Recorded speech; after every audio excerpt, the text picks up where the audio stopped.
칭송하라.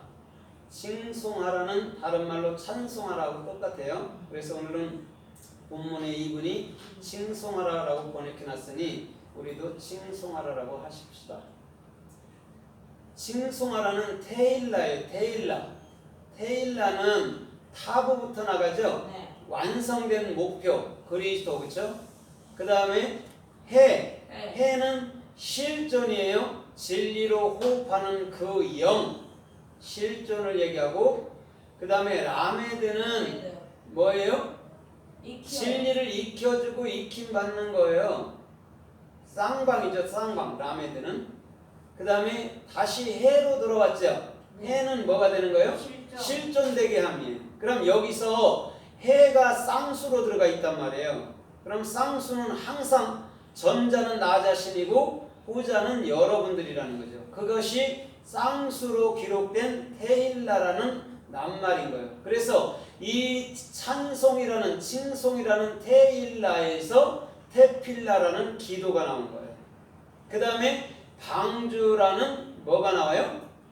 테바가 나오고, 그 다음에 창세기 1장 2절에서 흑암은 기품 위에 있고 할 때 기품, 무적행이라는 그 아비소스 헬라어로 그 기품이 태음이에요. 그럼 무적행이라는 것은 뭐냐면 우리 마음 중심을 얘기하는 거예요.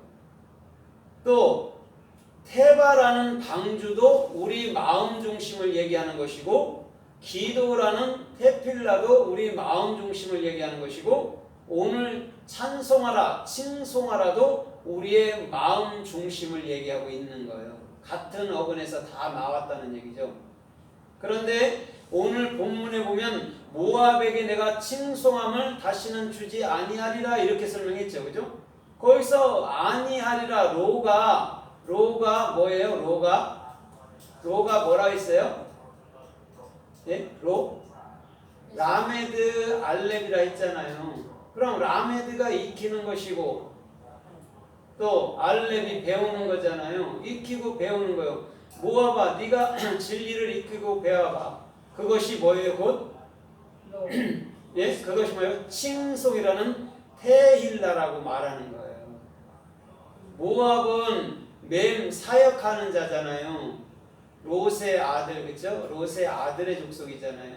사역하는 자란 말이죠. 그럼 그 사역하는 자는 반드시 뭘로 마치는 거예요? 목표 그리스도로, 찬송으로 마치는 거예요. 그래서 항상 우리가 찬송하고 기도하고 찬송하고 기도하는 거예요. 같은 거예요. 찬송이나 기도나. 그래서 말씀과 기도로 거룩해진다는 말도 있잖아요. 그렇죠? 사도 바울 서신에. 그럼 찬송과 기도도 떨어질 수가 없단 말이에요. 같은 어근이기 때문에. 그러면 찬송과 기도는 다 어디서부터 나오는 거예요? 말씀으로부터 나오는 거예요. 그래서 말씀이 없는 찬송, 말씀이 없는 기도는 허공에다 대고 하는 것이죠. 그러나 말씀이 있고 찬송이 있는 그 중심에서 나가는 모든 것들은 주님께서는 그것을 들으신다고 말을 하는 거예요. 그래서 테힐라라는 칭송하라, 찬송하라는 반드시 저와 여러분들의 중심에 그리스도로서만이 가능한 것인 줄 믿습니다. 아멘. 그래서 기도라는 것은요, 성령을 받을 때 기도가 되는 거예요. 찬송도 마찬가지예요. 성령을 받고 난 이후에 찬송한다는 거죠. 그래서 시편 기자 거의 다윗은 뭐라고 얘기를 해요? 시를 읊조린다고 얘기를 해요. 말씀을 노래하듯 찬송하듯 한다고 말하는 거예요. 찬송은 말씀에서 나와야 되는 것이고 그 말씀은 하나님 마음 자신인 거죠. 그래서 하나님 마음의 그 말이 또 뭐가 되는 거죠? 글이 되고, 글은 우리 마음 안에 생명이 되는 거죠. 마음이 말이 되고 글이 되고 그 글이 우리에게 생명이 되는 거예요. 그래서 우리 심리 가운데 새겼다고 사도 바울은 고린도서 3장에서 말씀하고 있는 거예요. 하나님의 마음이 글로서 내 안에 새겨지는 거란 말이죠. 그럼 하나님은 뭐예요? 영이시잖아요. 그렇죠? 그걸 마음이라고 얘기한단 말이에요. 거기서 말이라는 게 입을 통해 나오는 거기 때문에. 그렇죠? 그 다음에 그곳에서 나온 말이 곧 우리에게 기록되는 십계명처럼 기록되는 생명의 말씀이 되는 거란 말이죠. 그래서 우리 주님은 당신의 이름을 말씀이라고 얘기하고 그 말씀은 영이요 생명이라고 요한복음 6장 63절에서 말씀하고 있는 거란 말이에요. 그럼 생명의 말이 내 생각과 마음에 충만할 때에 뚜렷할 때에 우리는 이것저것에서도 절대 치우치지 아니할 수도 있고 또한 흔들리지도 않을 수도 있는 거예요. 그래서 우리 주님이 말씀을 읽으라 또 찬송을 하라 기도를 하라 이렇게 얘기하는 거죠. 왜냐하면 말씀이 찬송과 기도니까. 그래서 말씀을 읽을 때 그 말씀이 내 중심에 새겨질 때 그것은 반드시 우리에게 힘을 준다는 거죠. 생명을 주고 힘을 주고 은혜를 준다는 것이죠.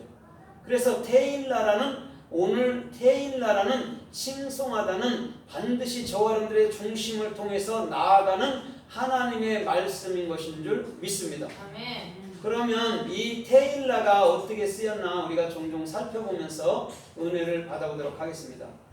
누가복음 2장 20절 이하에서 보니까 목자들이 선사들이 전해준 말을 깨우치고 난 이후에는 누구를 찬양했어요? 주를 찬양하더라 이렇게 얘기했어요. 거기서 주를 찬양하더라가 테일라예요. 그러면 천사들이 목자들에게 말을 했단 말입니다. 근데 그 목자들이 마음으로부터서 그 말을 깨우친 거예요. 그것을 뭐라고 그래요? 테일라라는 찬송하다, 칭송하다 이런 말이란 말이에요. 그러면 오늘 진리를 깨우친 자가 목자인 것인 줄 믿습니다. 진리를 깨우치지 않는 자는 목자가 아닌 거예요. 사건인 것이지. 그러면 천사라는 멜레크 사역하는 자가 모세가 반드시 저와 여러분들에게 진리를 깨우쳐 주면 그 자는 목자로서 선생으로서 목회자로서 또한 집사로서 장로로서 권사로서 살 수 있는 거란 말이죠. 그래서 그들이 찬송했다, 테일라 했다고 말을 하는 거란 말이에요. 그래서 사도행전 16장 32절에도 바울이 찬미하니까 어떻게 됐어요? 찬미하니까 어떻게 됐어요? 옥문이 열렸죠. 테일라 하니까 옥문이 열리는 거예요. 하늘문이 반드시 열려야 되는 거예요. 그래서 누차 제가 말하지만 영적인 눈이 열리고 영적인 귀가 열리고 영적인 마음이 열려야 되는 거예요. 그래야지만이 하나님을 볼 수 있고 하나님께서 하신 말씀을 우리가 마음으로부터서 깨우칠 수 있다는 거죠. 그것을 모르면 우리는 이것저것에 다 치우칠 수밖에 없고 이것저것에 우리는 다 흔들릴 수밖에 없는 중심이 되는 거란 말이죠. 그래서 히브리서 13장 15절에도 이렇게 말을 해요. 이러므로 우리가 찬송의 그 찬미의 제사를 하나님께 드리자. 이것은 그 이름을 증거하는 입술의 열매니라고 얘기를 하고 있어요. 찬미의 제사를 드리라. 여기서 찬미가 테일라예요. 제사라는 게 뭐냐면 샤예요. 샤. 쉰해. 올바른 비전으로 실존되는 게 샤하란 말이에요. 그걸 경배하다 이렇게 얘기하는 거예요.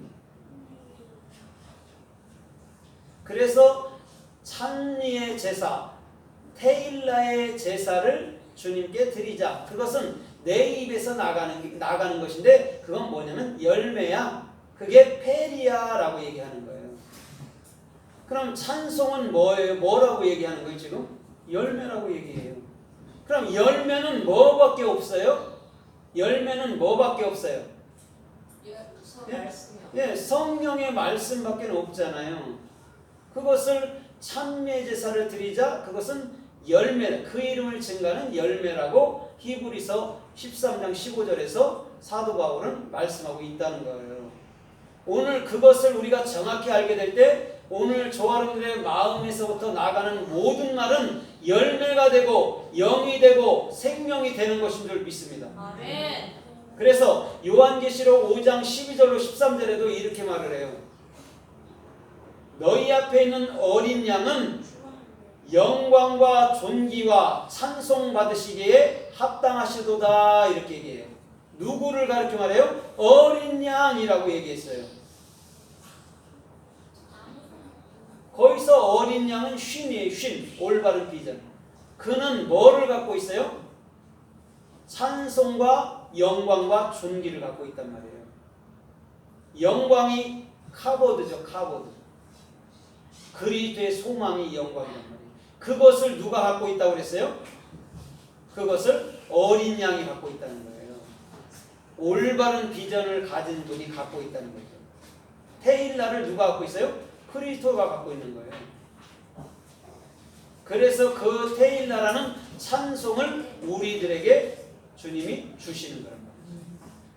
그래서 우리 주님은 저와 여러분들의 모든 삶에 친히 이끌어 주시는 놀라운 삶의 축복이 주님께로부터 임할 줄 믿습니다. 아멘. 그래서 요한계시록 4장에도 동일한 말이 나오는데 뭐냐면 24장로들 또 그 내생물들이 보좌에 앉으신 그분을 향해서 거룩하다 거룩하다 하면서 찬송을 하고 있는 모습이 요한계시록 4장에도 나온단 말이에요.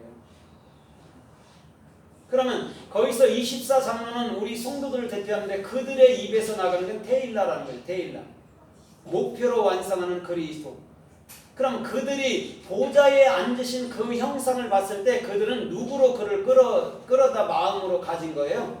그리스도로. 테일라로 마음으로 가진 거예요. 그냥 벽옥 같더라, 뭐 녹보석 같더라, 또 뭐 무지개가 들렸더라 이런 것이 아니에요.